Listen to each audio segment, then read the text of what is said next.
আমি আপনাদেরকে সালাম দিয়েছি, আপনারা যেভাবে জবাব দিয়েছেন, এখানে যতগুলা মুসলমান ইমানদার বান্দা বসে আছে, আপনাদের আওয়াজের নমুনায় বোঝা যায় না। আমি আবারও আপনাদেরকে সালাম দিচ্ছি, এমন ভাবে জবাব দিবেন যদি শয়তান আশেপাশে থাকে যেন শয়তান দৌড়ে পালিয়ে যায়। আসসালামু আলাইকুম ওয়া রাহমাতুল্লাহি ওয়া বারাকাতুহু।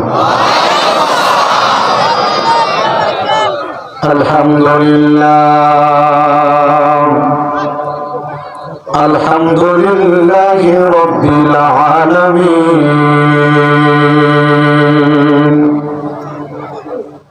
ওয়াল আকিবাতু লিল মুত্তাকিন আসসালাতু ওয়াসসালামু আলা الصلاة والسلام على رسوله من كان نبيا وآدم بين الماء والدين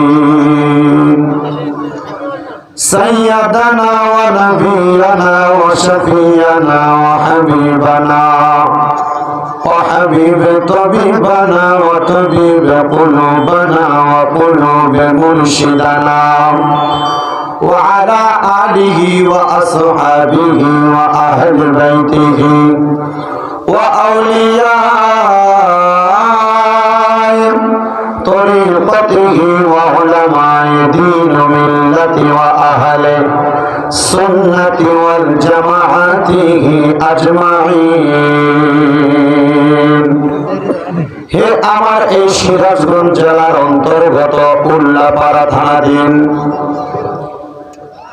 ধরেল বাজার মুসলমান গাড়ির ড্রাইভার সমিতির উদ্যোগে তৃতীয়তম তাফসীরুল কোরআন মাহফিলে আগন্তুক আমার মুসলমান ইমানদারেরা, আপনারা যারা এই জান্নাতের বাগান মাহফিলে বসলেন, আপনাদের যাদের জবান আছে তাদের কাছে আমার দাবি আছে, যাদের জবান নাই তাদের কাছে আমার কোনো দাবি নাই।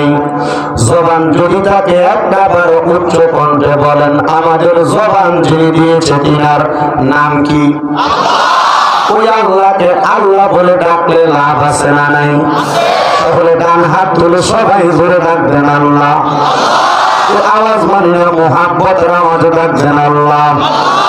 এবার দুইটা হাত তুলে পড়েন ইয়া রাসূলুল্লাহ। আপনারা বলেন আল্লাহর নাম নিলে ভালো লাগে না খারাপ লাগে?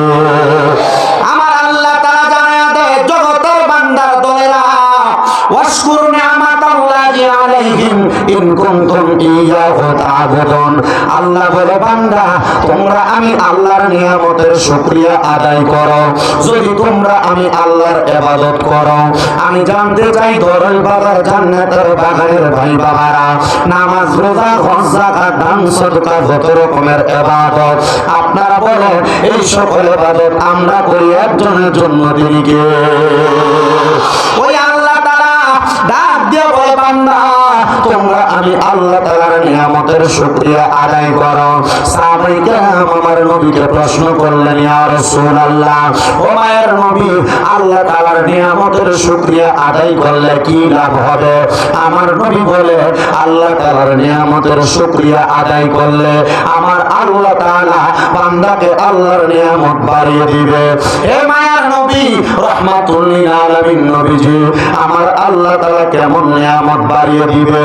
মুসলমান, আপনি আপনার এলাকার মধ্যে যে ঘরের মধ্যে ঘুমান, যদি এটা ভাঙা বেড়ার ঘর হয়, যদি এটা টিনের ঘর হয়, আপনি আফসোস করেন, আরে আল্লাহ আমি যদি টিনের ঘরে না ঘুমায়া যদি একটা দামি বিল্ডিং এ ঘুমাইতে পারতাম কতই না ভালো হতো। আবার যেই ব্যক্তি বিল্ডিং ঘরে ঘুমায় সে চিন্তা করে আমার যদি একটা বিল্ডিং না হইয়া দুইটা তিনটা বিল্ডিং হইতো কতই না ভালো হতো। কিন্তু বান্দা বোকা বুঝে না, বান্দা যদি টিনের ঘরে থাইতো আমার আল্লাহ তাআলার শুকরিয়া আদায় করত, আল্লাহ তাআলা বান্দাকে দামি ঘরের মধ্যে যে প্রশান্তি দান করত, একটা টিনের ঘরে তার চাইতে আরো বেশি প্রশান্তি দান করত। কথা কোন ঠিক কিনা?